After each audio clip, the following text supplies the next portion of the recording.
In the Gospel today, Jesus mentions Judas in a prayer.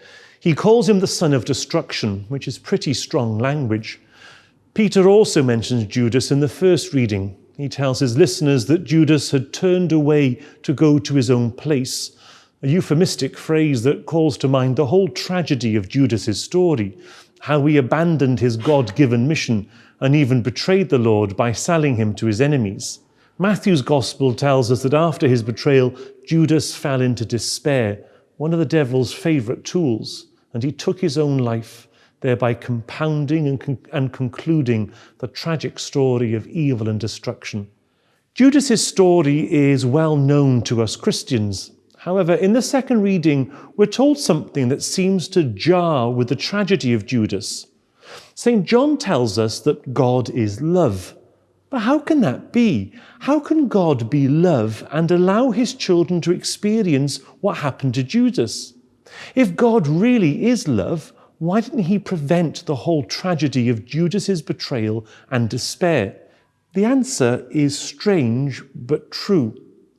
It's precisely because God is love that he didn't prevent Judas's betrayal.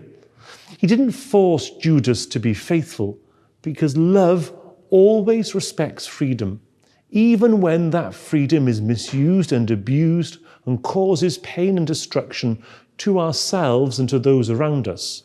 God permits sin because he loves us. Because if we were forced to, then we could never love him back. Because true love is always freely given. Otherwise, it isn't love at all. The idea of freedom is often misunderstood. Generally, most people today equate freedom with the ability to do whatever you like. But that misconception leads to relativism and moral confusion. For example, it's generally accepted that people should be free to do whatever they want, even if that means killing another human life through abortion and embryonic research. Or it means that anyone can choose to live any lifestyle they want, even if the rest of us have to completely redefine marriage and the family to accommodate their ideas. Every day it seems as though a new set of rights are invented for someone, and we all have to unquestionably respect their rights or risk being labelled bigots or worse. But freedom doesn't mean doing whatever we feel like. Rather, as one writer put it, freedom is the strength of character to do what is right in each situation. Freedom is always connected to truth and responsibility, not just feelings and instincts, both of which can betray us, which I'm sure many of us know from bitter experience. Freedom means governing our feelings and instincts in harmony with the true purpose of our lives, which is to know, to love, and to follow Jesus Christ. I recently heard this idea put in a novel way. Imagine an oak tree was given freedom. What would happen if the tree decided that it no longer wished to be constrained by its roots, that it felt its roots were keeping it tied to one place, and it wanted to be free to explore alternatives? Well, if the tree thought that and cut off its roots, it would just destroy itself. An oak tree is meant to have roots. Its health, its glory and growth depend upon being true to its nature, which involves being rooted in the earth. We're not respecting the oak tree's freedom when we encourage it to cut off its roots. In the same way, we human beings are meant to be rooted in friendship with God and moral truth. When we cut ourselves off from God and from the truth, which is what Judas did, we're cutting off our spiritual roots, a sure path to self-destruction.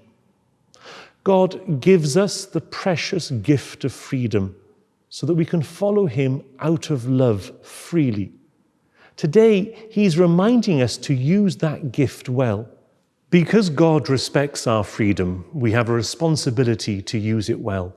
Freedom is the capacity for making self-conscious choices instead of just acting by instinct all the time, as plants and animals do. When we exercise that capacity, it gets stronger, like a muscle. One of the devil's tricks, however, is to make us passive. If we allow ourselves just to go with the flow, to follow the crowd, our freedom becomes weaker out of lack of use. We become vulnerable to temptation and can fall back into spiritual slavery, becoming trapped in our instincts and selfish tendencies. That passive, go-with-the-flow approach to life is self-destructive, and it's not always obvious when we've fallen into it.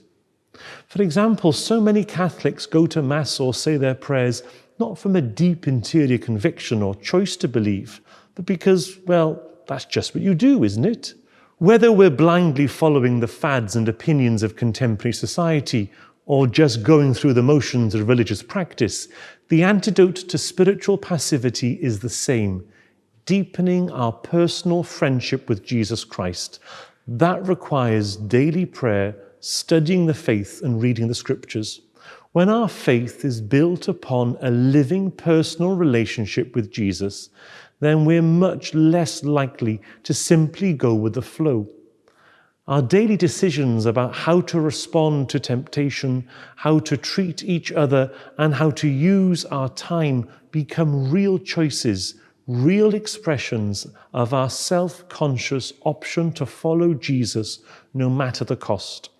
This week, let's thank God for respecting our freedom, and let's renew our personal friendship with Him so that we never find ourselves following in the tragic footsteps of poor Judas Iscariot.